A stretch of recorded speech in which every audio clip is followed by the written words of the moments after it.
Assalamualaikum warahmatullahi wabarakatuh. Hello everyone, my name is Rita Sugianti.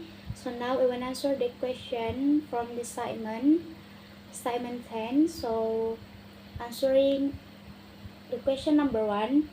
What do you know of pedagogy and language pedagogy? Explain your answer in detail. Pedagogy is a teaching method in which teachers teach both in theory and practice, which is shaped by the educators' teaching beliefs and involves their understanding of different culture and learning style. What is mean is that when teachers teach their students, teachers use a method when teachers teach in theory or practice. They refer to educational beliefs and involve their understanding of different culture and learning style. Number 2, do you agree with saying the psycholinguistic is an approach? How come? Explain your position with reason and evidence. I agree with this statement that psycholinguistic is an approach. Why?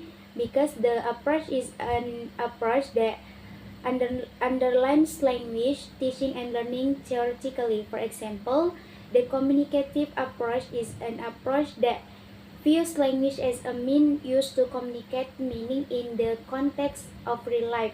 Therefore, language is considered a means to communicate and interact socially. So someone is said to have language skills. If he or she succeed in using language to communicate and interact in social life. Number 3, do we agree with saying the psycholinguistic has contribution to language pedagogy? Why? Psycholinguistic is one of the branch of cognitive science. The most interesting discussion in cognitive science is the mean and its role, the use and acquisition of language.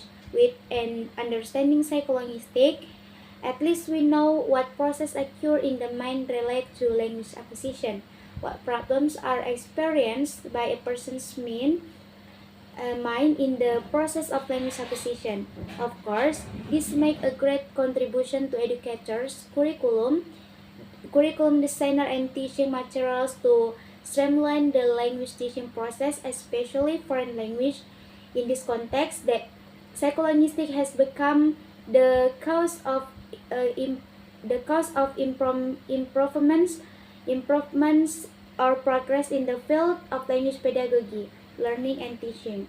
There are two types of contribution, what we can understand, namely theoretical contribution and practical contribution.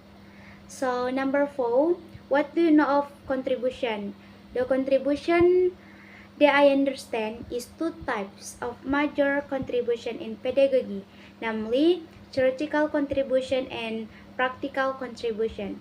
The theoretical contribution is according to Nelin P. and Mosky 2020 and 2022, psycholinguistic has provided various theories that explain how language is produced, perceived, and acquired both orally and in writing, including the theory of cognitive process in learning, or also known as the theory of proceduralization. Practical contribution refers to how understanding gained from theoretical contribution not only influence the way or action of teachers and teaching language, but also influence the way or strategies of students in learning language. Practical contribution are seen from the innovation and use of various language teaching methods and techniques developed from the theoretical understanding of psycholinguistics. That's all from me. Wassalamualaikum warahmatullahi wabarakatuh.